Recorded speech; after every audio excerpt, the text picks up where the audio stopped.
میں نہیں ناموس رسالت کی بات آئی، پیر سوئے رہے، کون تھے سڑکوں پہ؟ پیر تھے کہ مولوی تھے کہ نعت خواں تھے؟ قوال تھے جن کو سرمایہ کھا گئے جو سارا ہمارا، یہ لوگ تھے؟ تحریک ختم نبوت میں ڈنڈے کس نے کھائے؟ علماء نے۔ غازی ممتاز حسین قادری کی تحریک چلی تو سڑکوں پہ کون نکلا؟ تحریک ختم نبوت۔ بتاؤ نا کسی پیر کا بیان دکھاؤ مجھے جس نے کہا ہو۔ تھک گئے گلے، ہماری ریکارڈنگیں لا لا کے لوگ ہمیں سناتے ہیں، کہتے ہیں جناب آپ کی سخت تقریریں نوٹ ہو رہی ہیں اور سوشل میڈیا پہ دور دور جا رہی ہے، تھوڑی احتیاط کریں۔ تو میں نے کہا یار کس طرح احتیاط کریں؟ کیسے احتیاط کریں؟ جس کتے کو اس کا مالک 4 روٹیاں ڈالتا ہے وہ ساری رات آوازیں دے دے کے گزار دیتا ہے کہ میں کسی کو اندر نہیں آنے دوں گا۔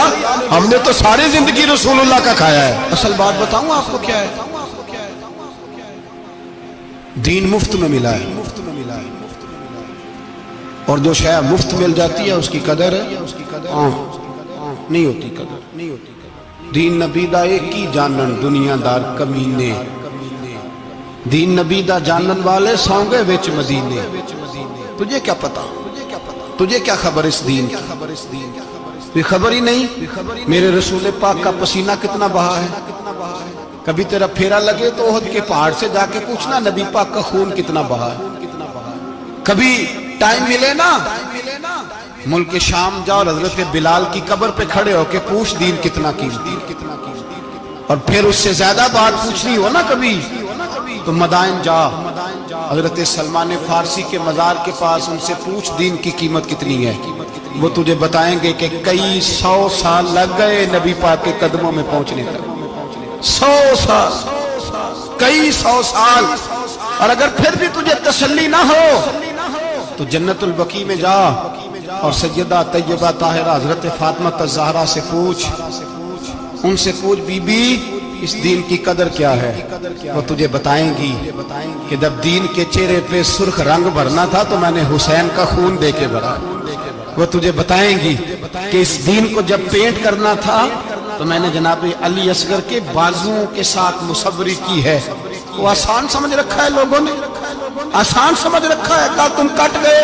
اور آج اٹھنے والا صوفی اور درویش کہتا ہے سارے ایک ہی ہیں، سارے اسی کو مانتے ہیں۔ جس سیاستدان کا دل کرتا ہے وہ جا کے مندروں میں پوجا کر آتا ہے، جس کا دل کرتا ہے وہ جا کے ہندوؤں کی ہولی اور دیوالی میں شریک ہو جاتا ہے۔ سب ایک ہی ہیں۔ اگر ایک ہی تھے تو حسین کا علی اصغر کیوں شہید ہوا؟ اگر سب ایک ہی تھے تو جناب علی اکبر کیوں شہید ہوئے؟ سارے ایک ہی تھے تو پھر ٹھیک ہے، مست رہنا چاہیے تھا۔ یہ مذاق ہے اتنی قربانیاں؟ شرم ہی نہیں آتی بات کرتے ہوئے؟ جاگو اور اپنے دین کو سمجھو۔ میرے رسول پاک علیہ الصلوۃ والسلام نے جو دین دیا اس میں تسلب ہے، تسلب، کفر سے بیزاری۔ کتنی بیزاری؟ حضرت ام حبیبہ رضی اللہ تعالی ام المومنین ہے، یہ ہماری اماں ہے۔ ماؤں کے نام تو بچوں کو آنے چاہیے نا، یہ مومنوں کی ماں ہے، ابو سفیان کی بیٹی ہیں۔ حضرت ابو سفیان رضی اللہ تعالیٰ عنہ کی بیٹی نبی پاک کی زوجہ ہیں، جناب امیر معاویہ رضی اللہ تعالیٰ عنہ کی سگی بہن حضور کی زوجہ تھی، بہت بڑے امیر باپ کی بیٹی تھی۔ مدینے جب آئیں تو نبی پاک کے گھر میں غربت دیکھی، آزمائش دیکھی، کئی دنوں کے فقر اختیاری کے جلوے دیکھے۔ ابو سفیان ایک مذاکرات کے سلسلے میں مدینے آئے اور کہتے ہیں میں نے سوچا سیدھا اپنی بیٹی کے گھر جاتا ہوں۔ تو کہتے ہیں میں حضرت ام حبیبہ کے صحن میں داخل ہوا تو چارپائی پہ بستر بچھا ہوا، اور ام حبیبہ ایک سائیڈ پہ بیٹھ کر تو سوئی دھاگے کے ساتھ کوئی کام کر رہی۔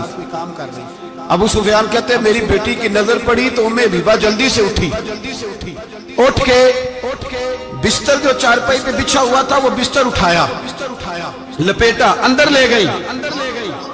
بعد میں باہر آئیں تو میں نے بیٹی کے سر پہ ہاتھ رکھا، میں نے کہا بیٹی میں سمجھ گیا، بستر پہ میری نظر پڑی ہے، لگتا ہے کئی سال پرانا ہے، پیوند بھی لگے ہوئے، تو اس لیے اندر رکھا ہی ہے کہ پرانے بستر پہ باپ کو بٹھاؤں گی، اس لیے رکھا ہی ہے۔ تو بیٹی امیر گھر سے آئے تو غریب گھر میں اس کی شکایتیں ختم نہیں ہوتی، پر دین کے ساتھ تسلط ام المومنین کا،